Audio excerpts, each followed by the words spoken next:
Join us as we sit down with remarkable individuals from various walks of life who faced their fair share of obstacles and emerged with positivity.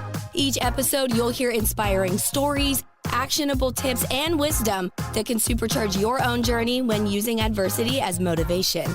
Let's learn together. Welcome to Lauer Power.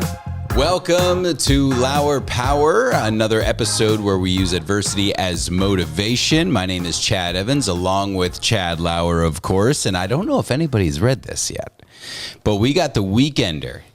This is a big deal. My mother brought this to my house when she went to come and pick up my kids. And she goes, "Did you see your friend Chad Lowry's on the cover of the newspaper? Did you? Oh, what a wonderful article they did on him." This is fantastic, Chad. Thank you. This? Listen, I have to give Mackenzie Witt a shout out. She definitely did a great job kind of telling my story. And anybody who didn't listen to the podcast yet was able to read it there in the news item. So. No, that's great. That's great. But again, I want to thank our sponsors before we get started. The plumbing outlet out there in Cole Township, and cooler temperatures are coming, Chad. I mean, it's cold. I hear you, man. So, we got reach out to Mike McLaughlin, especially if those pipes freeze. Mike will hook you up. Heating, cooling, plumbing, they'll take care of you, obviously. And also Cole Region Winery. They could keep you warm here in the fall nights. I think he might have restocked, too. He's always selling out. There's such demand for that wine, and he's restocked and ready to go here into the late fall season. Well, we both appreciate their support with the Lauer Power podcast. So we have a very special guest here. Yeah, so as you guys know, on the Lauer Power podcast, we've been really trying to inspire entrepreneurs, leaders in our local community. And today I get the privilege to introduce you to Justin Hummel. Justin's not only an entrepreneur, but he's a politician, which is just awesome because he fits the exact mold of who we've been interviewing on this podcast. So before I introduce Justin, let me just kind of give you a little bit of his background. So Justin was a Bloomsburg High School graduate. He graduated from Arizona State University, so he's well-rounded. He left the area, got to experience some other areas and how things operate there. From 2002 to 2011, many of you guys, especially if you're our age, remember this era. He was the owner-operator of Hotel Magee and Harry's Grill, which I had many awesome times there, I'm sure, as many of our listeners have. He relocated Harry's Grill to 22 East Main Street in Bloomsburg, and then leased 22 East Main Street to the Hardware Bar, which again was a staple in town. And then he moved to Savannah, Georgia in 2015 to attend Savannah Law School, operated an Airbnb there. And then in 2018, decided to come back and renovate the space on Main Street to open the Study. In January 19, he moved back to Bloomsburg with his fiance Kim to operate the Study, which was just awesome. Together, they started Pierogi by Kim over the pandemic. In April of 2021, he opened Brewski's at 22 East Main Street, which I've been there for multiple events. It's really, really a cool place, and Justin will explain it to you there. But coffee shop / place to come see live music, enjoy drinks. I was even, there for a birthday party recently. Former president of the Bloomsburg Rotary Club, which I'm very fond of because I'm also in the Shamokin Rotary. It means a lot to me and a very well-rounded organization. Former president of the Bloomsburg Area School Board, member of the Savannah Rotary Club and the foundation chair, member of the Coastal Empire Montessori School Board. He also served as president there. We're running out of time in the chair of the Friends of Bloomsburg Town Pool in 2019 and 2020. Also appointed to Bloomsburg Town Council in 2020 and elected mayor of the town of Bloomsburg in 2022. And before I introduce you, Justin, there's a reason why I list that out. And it's because we're here to inspire people to be entrepreneurs. And I don't think any of us ever just start one business, right? And it's just, we talk about this all the time. So just to get started, I mean, obviously, welcome to the podcast. Thank you. It's a pleasure to be here. But tell us how somebody does all of this in a 20-year span? Oh, well, we'll start with the Hotel Magee. That was actually a family business. Okay. So in high school, when I turned 16, I owed my parents a little bit of money, and my mother was like, well, we've got places for you to work. So I started busting tables there and worked there entirely until graduation, which at that point, I really had my mindset that was not something I wanted to do. And when I initially went to Arizona State, it was as a mechanical engineering major. Quickly found out that really what I was mechanically inclined.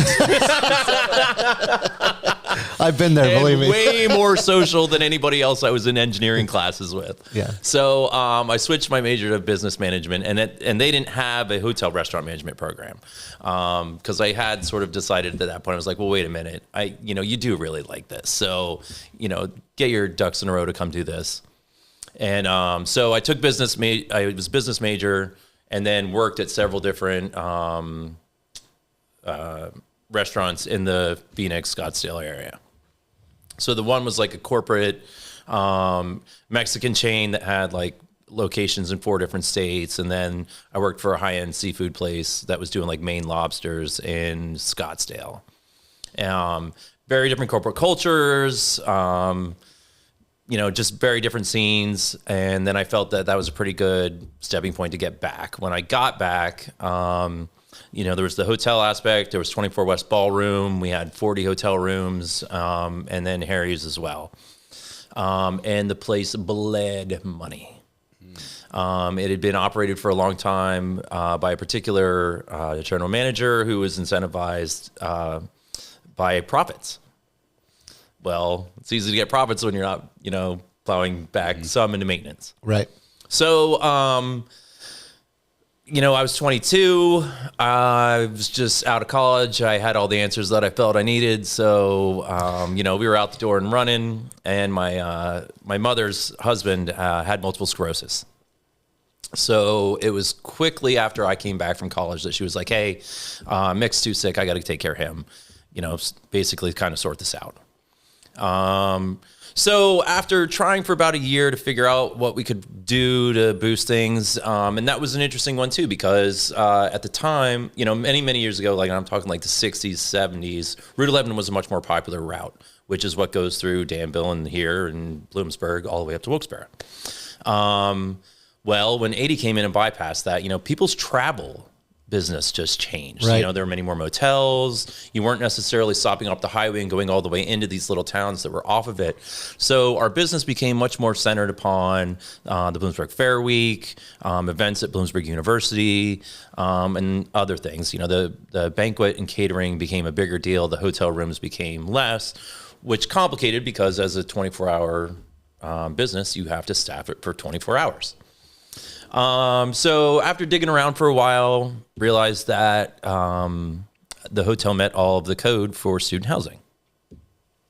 I did not have any particular interest in becoming a student housing landlord or dealing with any of that, but certainly saw the opportunity that could bring to running a licensed establishment down below. Yeah.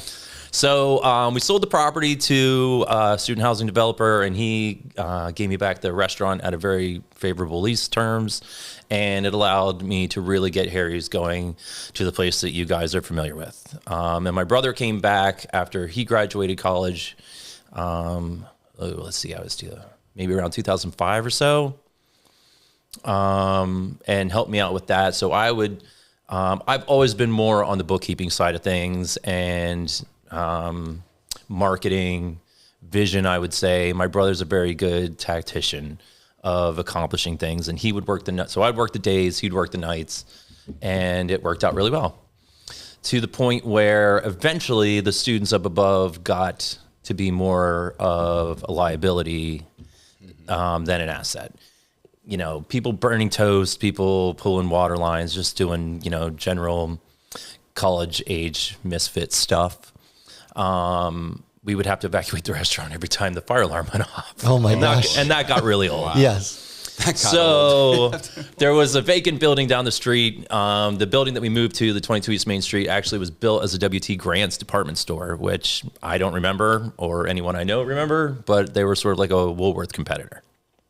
So it's a 10,000 square foot building. It was huge. But at the time it was a interior design showroom. So there were all these like roomettes and things. So my brother and I got down there and we started tearing everything out and scraped it, back to its initial. We basically restored the building and moved Harry's down there in 2010.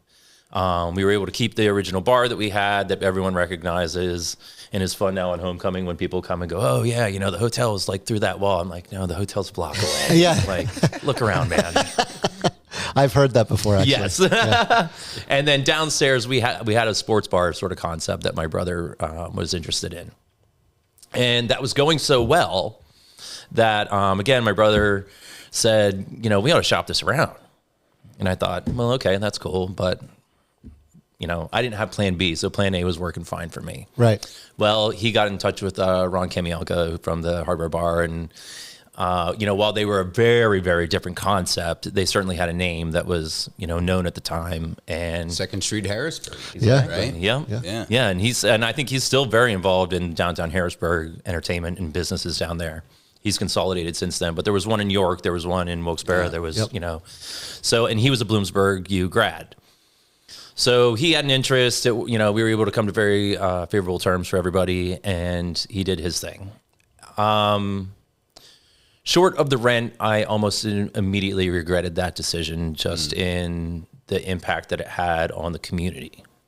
They would close for the summer because they were only interested in the student business. The students. Right. Yep. And I thought, and then, there was no food component to speak of. Right. It was all very late night, party centered. And, that's fine. There's places for that. But it always kind of wore on me.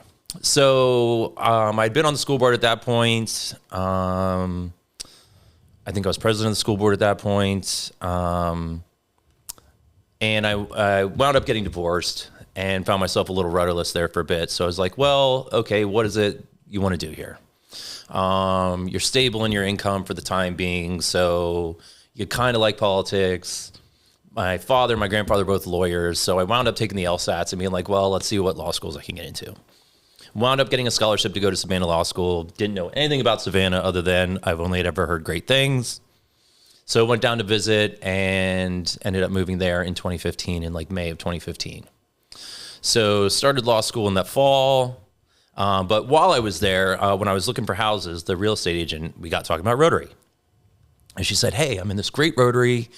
All of us are like under 50 and we're doing all these, cool things. And I was like, well, that sounds great. Wound up joining that Rotary Club and getting really plugged into the community down there, which is hard to do in the South because I think any small town, plus, being Southern, everyone's like, who's the new guy? Right. Yeah. Right. And I mean, as a Rotarian, you can appreciate this. Those SOBs put me through the whole process. Oh, you're going I through was it. like, Yeah. I'm a former president. Like, I have a couple Paul Harris's. Doesn't matter. And Fall you're in going to line. like, they, treated me like a plebe. It was hilarious. So, I was like, okay, I'm the new guy, whatever. They made me go through the whole rigmarole. But it was a really great club. And since I wasn't so into actually being a lawyer, I had always sort of seen myself using it to like get into a think tank or, just doing policy of some sort. I got offered a job doing property management and I said, well, okay, scrap the law school. I loved Savannah.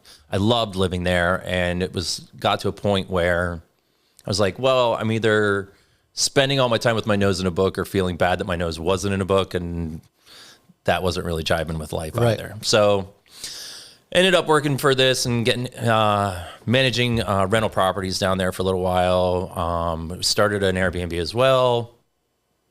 That was a fun business. And then when I moved there, there's a liquor store on the corner of the block that I lived on, which small kid, young guy from a small town was like, well, this is kind of cool. I won't have to keep a bar at home. Yeah. Right. Turns out it is not so cool to live next to a liquor store. I'm sure. Brings in the riffraff. Well, there was just a lot of interesting characters that were hanging around on a regular basis. And like, I would come out and there'd be like people arguing on my front porch. Of there's course. just a whole like cultural difference that you're like, well, you would not see this in Bloomsburg. Yes. And I had thoughts of like, well, this would be really cool to, do a bottle shop of some sort. So I'd been kicking around that for a little bit. And, and again, sort of like on this, like, well, I'm not really looking to gentrify the neighborhood any more than it already was. And they seem to have a fine thing going on down there. So I was walking back from some event the one day, and there's this bottle shop opening up. And I look in the window, and there's a growler there from Turkey Hill Brewing Company. No Wow. way. I was like, you got to be kidding me. This can't be the same place. So I go and I talk to this guy, and he was hiring, and I put in my application, and he calls me back later, and he's like, Bloomsburg. I said, yeah. He's like, my wife and I got married in Bloomsburg. Oh, wow. Wow. There you go. Yeah, and his wife's grandparents were from like Clearfield. Okay. So the closest that they could find a place that they could get married at that they liked, and her grandparents still getting back to Clearfield that same day, was the Pump House outside of Bloomsburg. I got married there as well. There you go. So there were all these sort of like, crazy connections that happened. And I wound up working for these guys for a little bit, like bartending, filling growlers and stuff. Like it was really silly work, but it was fun. And I liked it because I had the background in the industry.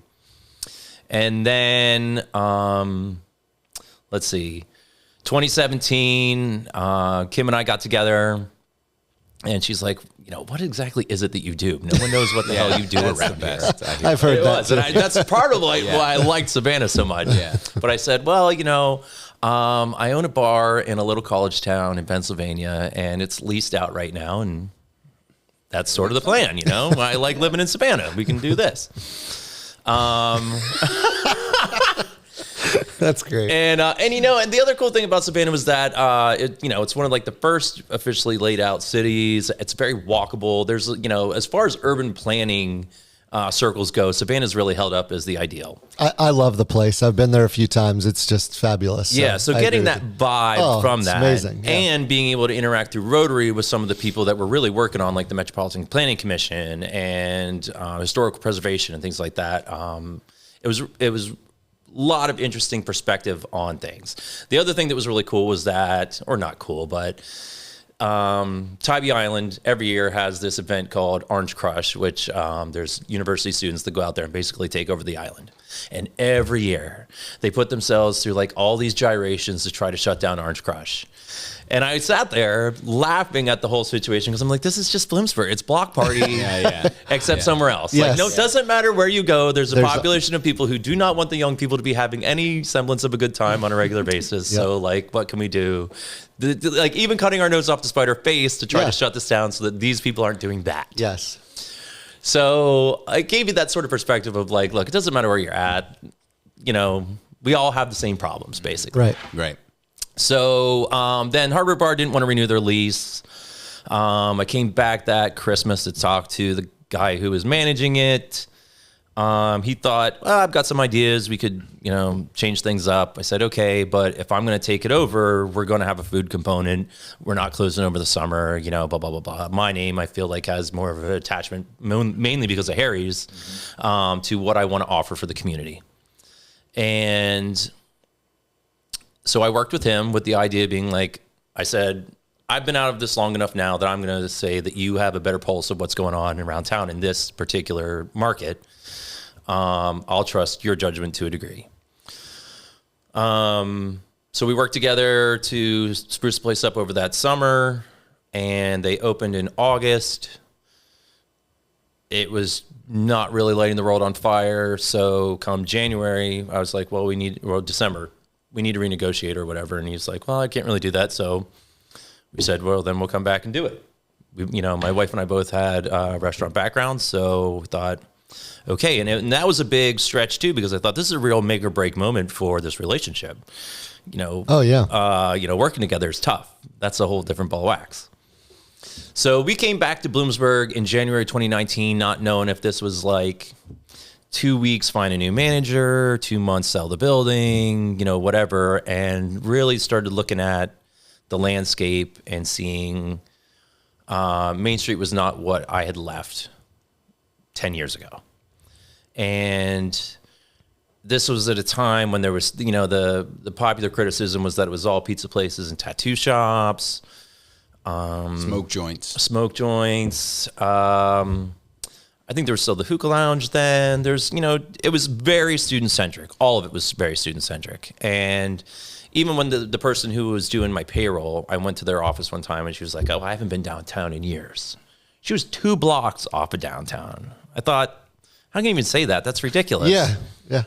So we initially tried to lean in again to more community-centered activities. And as you guys know, I always hosted a lot of live music at Harry's. So we were doing sort of a live music venue. We were open from Wednesday through Saturday. And we had a limited menu. It was going all right, but no one was really associating us yet with like a date night or anything like that. It was a real slow burn. And then we had it making money by like August of 2019. And we had like some bands like Flux Capacitor booked for 2020. And we're looking forward to some other bigger things. And then the pandemic hit. Yeah. And it was like, all right. Yep. What are we doing now? Because we had this huge building and we had no outdoor space. And it got to be my wife's first generation American. Her father's very Polish and her mother's from England. But when we met in Savannah, before we really started dating, she had mentioned that she made pierogies. And being from northeastern Pennsylvania, the farmers market in Savannah is in the main park there, and they have all sorts of good vendors. But I said to her one time, if you ever wanted to make those pierogies, I would fund that, and I bet you we could sell the hell out of them at that farmers market. And she laughed it off and, wasn't interested. But finally, the pandemic came. So this is like 5 years later after that conversation took place. She finally made pierogies, and they were really, really good. And we started trading them for eggs and other things in the neighborhood. That's like, amazing. we had a whole like barter economy based on pierogies. It was awesome. And she said, these would be easier to do at the restaurant.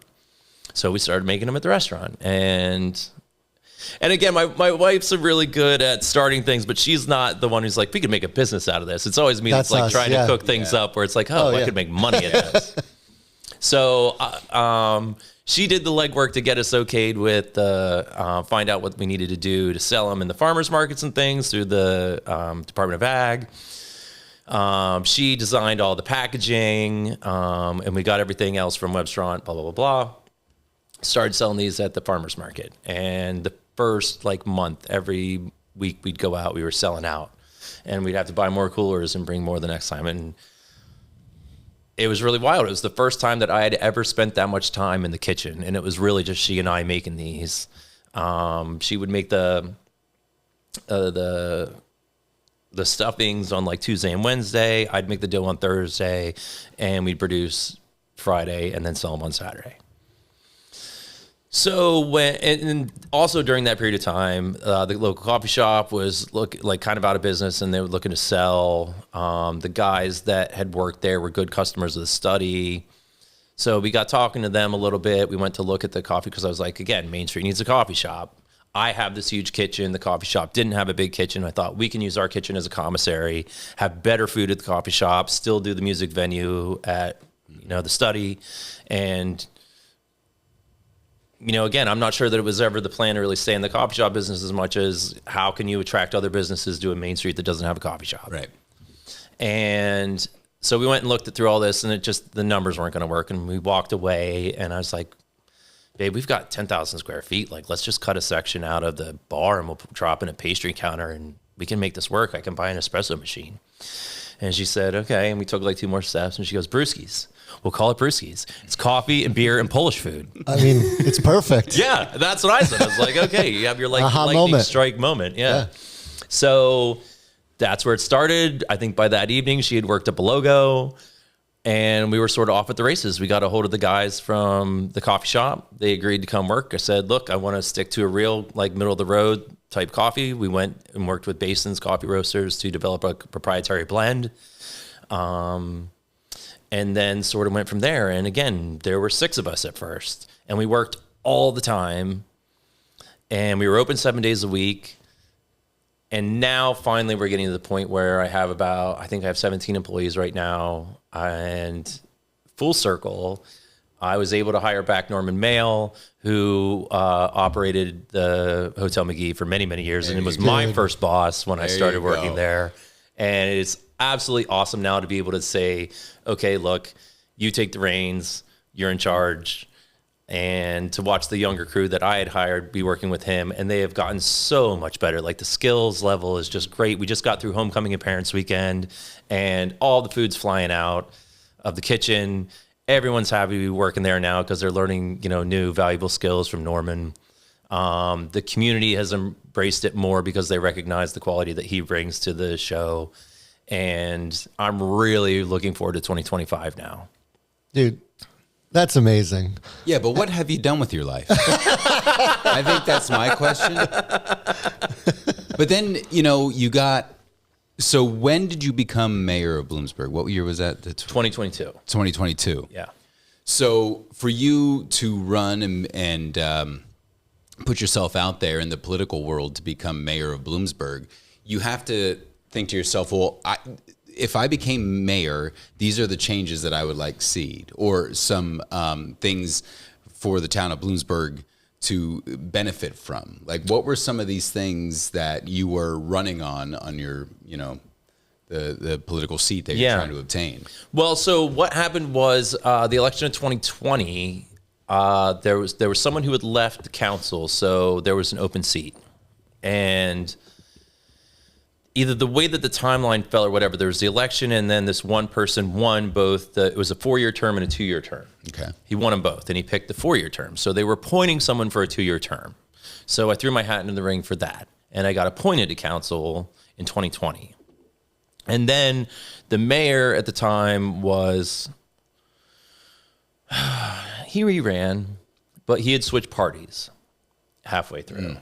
And, it was after January 6th. Yeah. He's like, nope, not associated with that. Right. So he switched parties, which then in the primary, the Democrats really didn't consider him a Democrat. So I beat him in the primary, and then actually I got enough write-in votes on the other side that I appeared as a Republican candidate in 2022 as well. Wow. So it was kind of a shoo-in, which was nice, and in 2022 was a weird year to campaign as well, because we were mostly campaigning. We didn't have a debate. Well, there was a debate, I guess, but that was a primary debate. Yeah.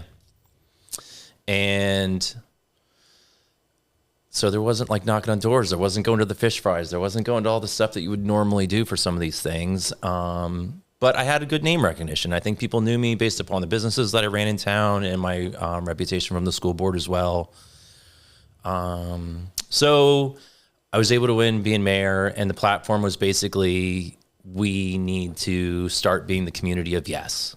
As a younger person, as an entrepreneur before, there would be things that I would take to council or just try to bring to town that they were always like, well, you can't do that. And the answer was always like, because it was against the rules. And I thought, well, but there's no reason. There's no reason. And I'll give the example of, I came from Arizona, where outdoor heaters were just sort of a thing to extend the, when it got cold. Yeah, nightlife, yeah. Yeah. When I wanted to put outdoor heaters at Harry's, you would have thought I wanted to plant bombs around town. The whole city was going to burn down. What if my dog comes by and knocks this thing over? You'll light the whole town on fire. It's like, well, they turn off if they tilt past 45. I don't know what to tell you, man. You'll light the whole town. Somebody smarter than me has put this, some thought into this engineering. So there was all sorts of stuff like that. I had gone to Bonnaroo, the second year that they did Bonnaroo, and came back, and I was a fair share holder at that time. And I came back and met with the president of the Bloomsburg Fair and said, hey, I was just in the middle of freaking nowhere, and they did this great production. We have a facility. This would be easy to plug into. We should do this. Absolutely not. No alcohol, no drugs. Okay. Well. And we have Alabama booked on Thursday. Yes. And they're coming in. And there again, this is a facility. It's a huge facility in town, takes up a ton of space, and they really, there's gun shows and there's craft fairs and things like that, but that's really only the fair that takes place there on a regular basis. So run into that wall again. It's like, well, okay, I think we're missing a big opportunity here. I still think that the Bloomsburg Fairgrounds could be what Montage is now if they had played their cards right. We have the better location off the highways and just an overall better facility to be doing this stuff. But opportunity missed. Okay, whatever. So to come back, and now, I'm 40 and looking at the Main Street and seeing that there just wasn't the things that should be, that I was seeing going on in Savannah and other places that were attracting the type of people that you want to be in your community because they have that entrepreneurial spirit. They're coming from places where maybe they couldn't get their foot in the door because it's a larger city and it's much more expensive, the barrier to entry. So come to Bloomsburg and open your coffee shop or your whatever it is, plant store. There's all sorts of opportunities for people to be doing things that just aren't on anyone necessarily in our area's radar quite yet. And the cost of living here is so much cheaper. Yeah. It's a wonderful place to live. My wife is originally from outside Chicago. She'd spent a lot of time in Savannah. She had lived out in Colorado. She was living down in Fort Lauderdale before she came and lived with me. Still, Ricketts Glen, she says, the best hike she's ever been on. Wow. Knoebels. Yeah. You can sell anybody on this area from Knoebels alone, I think. I agree. And it's funny. I have so many questions for you. I just was taking notes as you spoke. But are we good? Yeah. Okay.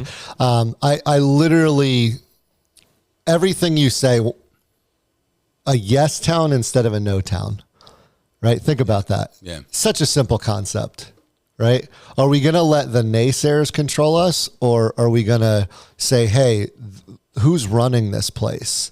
Because if you let those people run it, it's going to continue to be what it's always been or worse, right? So we need people to say, no, we're a yes town. Come here and bring your ideas and set an example for the next entrepreneur and do something different, right? And to your point, Justin, I left for 15 years, okay? And I think folks who never leave too sometimes have a different perspective. But when you leave and you see a place like Savannah, or you live in Manayunk, or you go to South Philadelphia and you see these thriving markets and areas, et cetera, you come back and you're just like, we're all just people. Mm-hmm. So, but there's just more leaders there that are saying, hey, I'm just going to go do this. So how do we inspire? You mentioned to recruit businesses. How do we do that? Like as a mayor and an entrepreneur, like how do we get those people to come to our towns, in your opinion? First of all, you need to, change some of the landscape, like you said, because what I've come to is there is no going back to how it was yesterday. Today is not yesterday. Your watches don't go backwards. I love that. So no matter what it is that you think was better about, pick a period of time, you're not able to get there again. The set of circumstances that occurred during that period of time or that day or whatever will never be met again. For whatever reason, time marches on. So it's looking forward and saying, okay, what can we do to be doing this? And the first thing that we, got into was... we'll take the food truck ordinance. When food trucks started becoming a thing, the town sort of, and this is probably every town, they recognize that they have to adopt a certain amount of modernity, but they don't really like it. And the people that feel that they have brick and mortar places are threatened, so they go, well, they can come, but we're going to make it really difficult. So we had like particular spots that they were allowed during particular times and blah, blah, blah, blah. We have one particular vendor who has a absolute bang up hot dog stand that she only runs from 9 o'clock at night to like 3 in the morning in front of the diner on the way up Light Street Road. It's brilliant. She kills it. Yeah. I have been on her for the last 3 years to try to get her to public events, for things in the town. She's like, nope, don't need it. Don't want to. Like, I'm fine with my schedule. I'm doing my thing. Yeah. But we had a couple of those. So I was like, this is really the modern door into entrepreneurship. If you can work a food truck or a food stand or, however you're starting to sell your thing and really work into your process, your ingredients, whatever it is, then you have the ability to take the next step and say, okay, I can manage a property. And we have had 4 food trucks now that have opened up restaurants in downtown Bloomsburg. Oh, fantastic. Man. So just the gateway, right? Yes. It's just a gateway to the next thing. Yeah, right. Brilliant. It's a lower risk, right? Lower cost. Yeah, exactly. See how your product moves in the little market that they have there. And then if it's successful, take the next steps. Yep. The other thing was making it a community that was attractive to people, whether you had a family or not. And that's how I got involved with the town pool. The town pool got closed, I think, in like 2016, maybe. Again, because as every municipality does, the way you balance your budget is you cut down on the maintenance. And it hit a point where it needed so much that they just didn't think that it was worth it. And so there was a dedicated group of people that were trying to fundraise to reopen the pool. And they had sort of hit a wall in their things, and I'd run into someone I knew who was like, please come to these meetings. I came to the meeting, and within 2 meetings, they're like, please run this organization. Yeah, exactly. Which at the time I was like, okay, the study was only open Wednesday through Saturday. So I felt like I had the time, and I had the contacts in the community. So we really started working that, and were able to work a deal with the town where the town took out the loan that we needed to get the work started. And then this group agreed to sort of service the mortgage. So we're still working on that, but it got the pool open, and the pool had like a kick-ass year last summer. Thank you, global warming. But those sorts of things. And even that, it was like, okay, we got these upgrades with, the kiddie pool's now in one fenced in area. So you don't need a separate lifeguard in a separate area of the pool to be doing that. You can manage it with the existing lifeguards. Other, kid-centric things. And then we were able to get Muck Rock, Jules Muck, to come and mural the whole outside in this like undersea scape. And we were able to get the community to come together for like the painting. So when we were looking at that project and going like, that there's those people that can give a lot of money. That there's people that'll like help, put together 5Ks and those sorts or bingos and stuff like that. But there's always opportunity in these projects to have people that can just come and be like, I will come run a paintbrush for you or whatever it is. And you build in that ownership of these types of community things that lets people take ownership and pride in their community.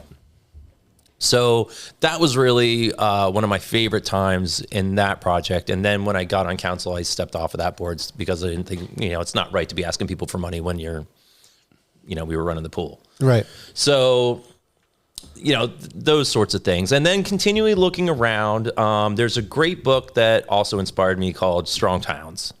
And I'm a big Strong Towns advocate. And the big takeaway out of that book was look around your community, see the things that's causing people problems, fix that thing in the simplest way that you can, and repeat the process over and over and over again.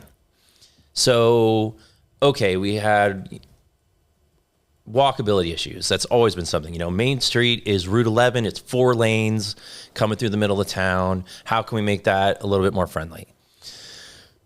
So we're working on ways to like slow the traffic down.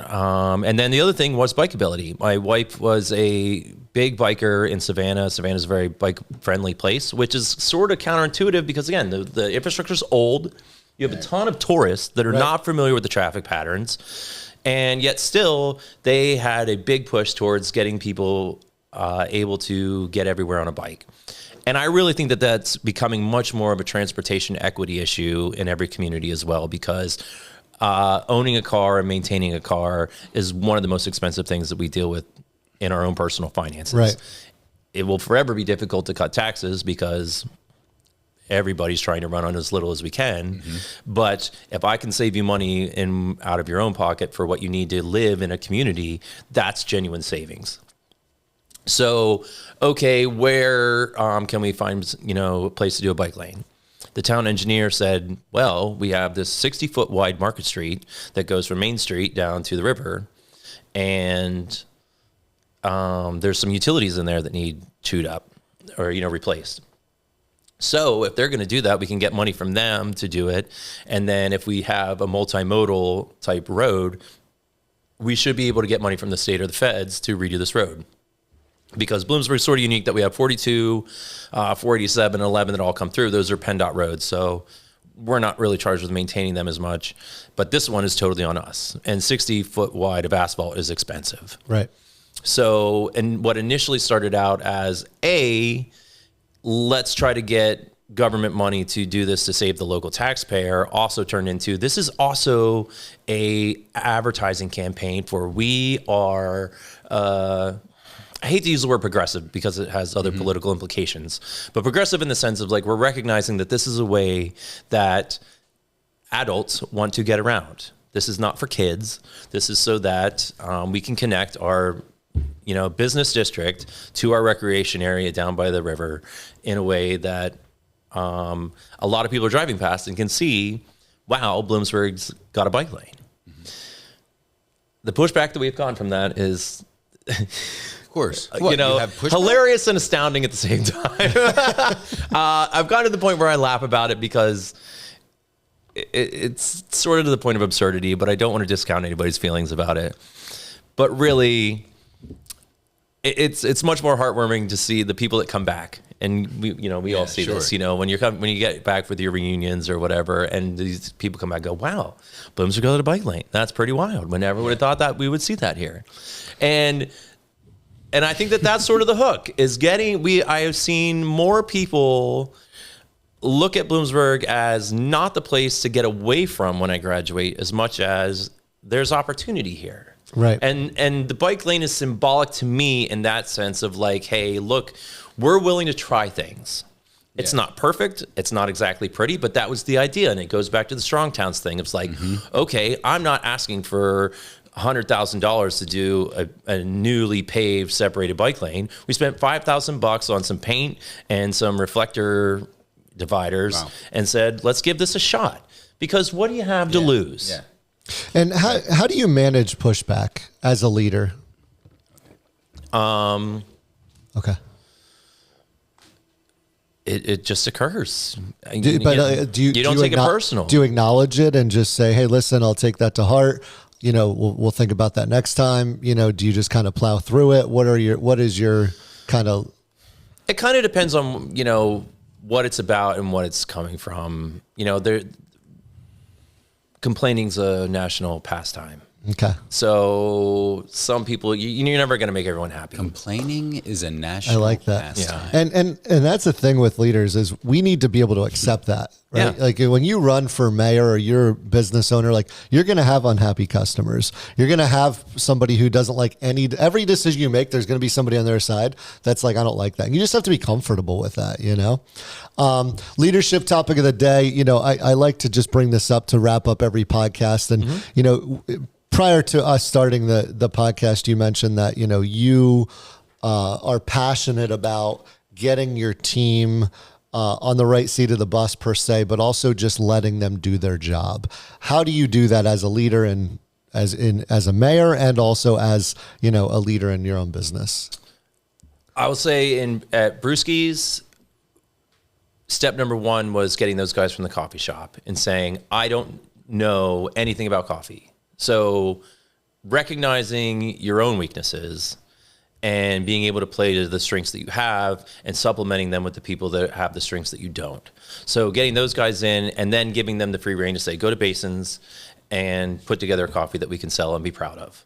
That, isn't going to be turning people off because it's too bitter or isn't too light, something good, but that we can label as Brewskis. So that was step number one. Then it was finding people, when we opened, we stuck to pierogies, sausage sandwiches, and Kim came up with a kielbasa of Reuben, which was awesome. Finding people that were reliable and had other ideas that could bring to the kitchen, eventually culminating in being able to get to the business to a point where you can hire someone like a Norman that, can expand the whole operation. As a mayor and as a downtown advocate, when people come to me saying, hey, I've got an idea and I'm looking for a storefront or I've got a shop, it's putting them in touch with the people in my circle that can supplement their weaknesses and things too, and say, well, I don't necessarily know a whole lot about that, but this guy does, and you should call him and tell him I sent you. That's my favorite part of the job right now, is being able to. And some of these people that come to me, they don't wind up being able to open a business in Bloomsburg, because right now we are really short on commercial kitchens. We very much have a restaurant row on Main Street. And so I would like to fill in a little bit more with retail. But I think that there, again, it complements each other. If you have people that are down there dining, they're going to walk, what we're all looking for is eyeballs on our stores. And that requires having reasons for people to come to our downtowns. Right. So we're putting people in front of the other people that can help them. And then also as mayor, being able to look at and say, how can we make this easier? We can't just let you throw up a shack. There's building codes, but we can make the process as easy as possible. And whether that's front loading on the website as far as, hey, if you're looking to open a business, here's what to think about. And that was one of the things when we redid the website that was very important to me was we have a tab looking to open a business in town. Here's who you need to contact for utilities. Here's where, here's the process with the codes so that you at least have an idea of what to plan for if you've never done it before. And honestly, that's about the best that we can do. None of us are big enough to have anyone that's a business development specialist on, the town payroll that can hold your hand through this. The chamber tries to help out a little bit, but these are all people that have good ideas. And what I'm seeing more and more of is there's just a retail clothing place that opened up, which I love. They are selling the majority of their stuff on TikTok. Yeah. Would not cross my mind. I don't even know what the hell they're doing. Right. But I like that. That's my concept of the future of all these small towns is finding entrepreneurs that can basically put together a good storefront, but are seeing it as almost a warehouse for their online sales, because I don't think that you can have a strict brick and mortar in the retail space anymore without having some type of online backup. Yeah. I love that, man. Chad, any other questions? I do have one question, but before I ask that question, over the weekend, my girls were cheering for the Southern Columbia Tigers B team, and we were out there at Bloomsburg High School, and that complex is literally second to none. That Bloomsburg High School complex is just absolutely fantastic. We drove through the park, and my wife was like, this is really nice. It's been a while since we were out in Bloomsburg. So kudos to Bloomsburg because they're doing wonderful things. Here's my question, though, Justin. Is it true that Bloomsburg's the only town in Pennsylvania? It is. Are you sure? It is. Yep. It creates a lot of interesting predicaments for us sometimes. It's the only town? Only incorporated town. Yep. Wow. We'll discuss more on part 2. Yeah, that's great. Well, listen. It's great because I hashtag everything best town in PA. And you're not lying. Not. Well, listen, Justin, we appreciate you coming. For our listeners, I mean, I have a bunch of nuggets that I'm taking. I hope you are too. Justin fits the mold. Hopefully we can learn something to promote our own towns. A few nuggets that I took is downtown advocate. He used that word. He didn't say, I'm the mayor. Mm-hmm. He said, I'm a downtown advocate. Mm-hmm. That's what service is, right? Entrepreneurial spirit is second to none. Yes town instead of a no town. How do we make things easier for recruiting businesses? All of those things I think we could take back to our personal businesses and our community leadership. So Justin, thanks for coming. We really appreciate it. And a big thanks to our sponsors, the Plumbing Outlet and Cole Township, as well as Cole Region Winery for sponsoring today's podcast. Yep. Can't wait to get started on the next one. Thank you. Are you a business owner, a leader, or an aspiring achiever looking to turn life's challenges into powerful fuel for your success? You've come to the right place. Get ready to unlock the secrets to turning life's hardships into your most powerful ally. Your hosts, along with our incredible guests, will help you tap into your own Lauer power and guide you towards the success you've always dreamed of.